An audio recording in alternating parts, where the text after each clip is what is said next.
today's figure to the South Korea data, 5186.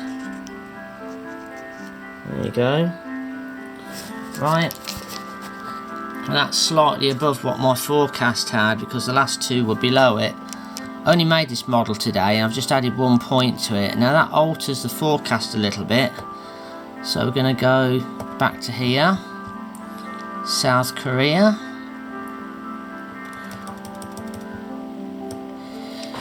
Okay, so 4212 started the forecast from yesterday's, no, the day before's, which was 3736. Yeah, yes, yesterday's was forecast at 4336.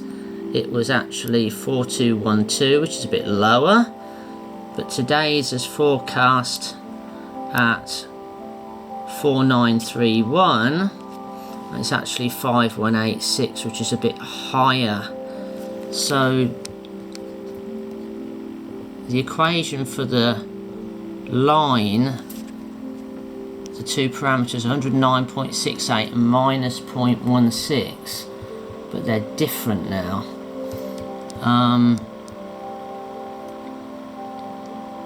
But it gave me a forecast of finally 10,600 cases at the end of the epidemic. So let's see what it is now. I'm going to have to put these new figures into the formula. Okay, it is. Oh, where is it? So right at the end. So many graphs here now. Far too many.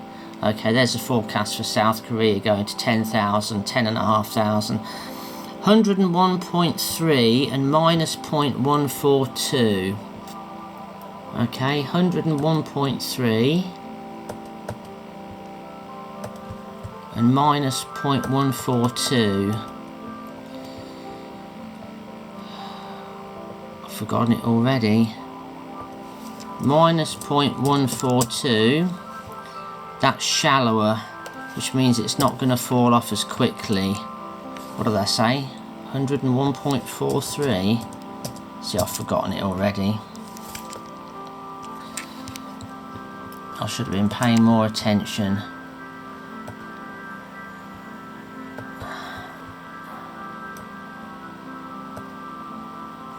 $101.3. Okay. 101.3.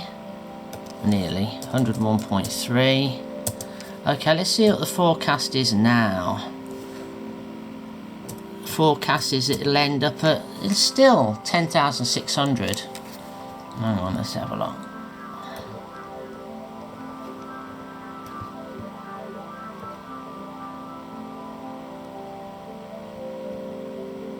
I wonder if it's actually taken those figures. I think it has. CF, it should be CE5. Let's mess my forecast up now. Okay, it's going to be smart here. That should be CE5. Because I moves the figures, it moves the formula with it, which is very, very annoying. But never mind. These are all going to change. These figures are all going to change. And then all these figures are going to change. Every one of them. And we end up with 14, just a slight change, and you've got a forecast now of 14,000 instead of 10,000. Wow. That's a big change. So it's very unreliable forecast at the moment, but there you go. There's a couple of outside.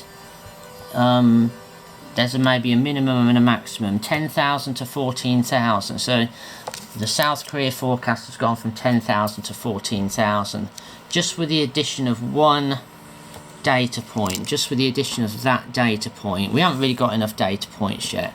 This isn't like the China forecast, okay? The China forecast is much more stable and much more reliable.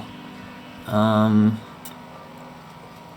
you've got plenty of data points, okay, for deaths or for cases.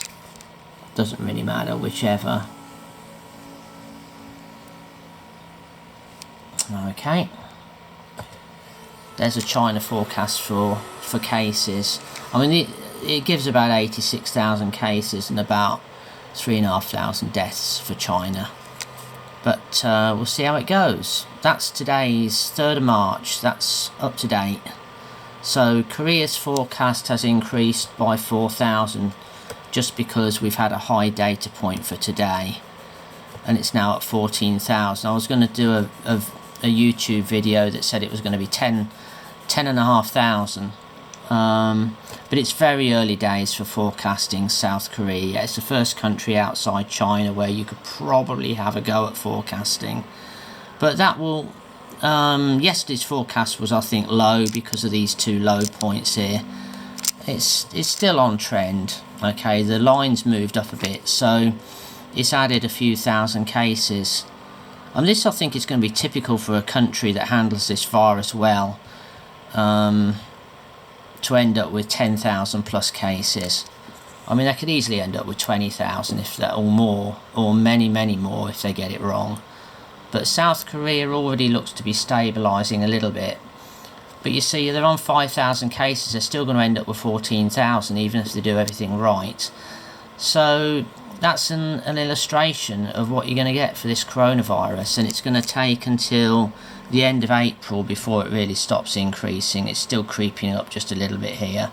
So they've got 2 months of quarantines before things get really stable. Okay, that's basically now. About the 3rd point on here would be now at 5,000 something. So, you know, this is if they get it right. If they get it wrong, it's up there somewhere, like China.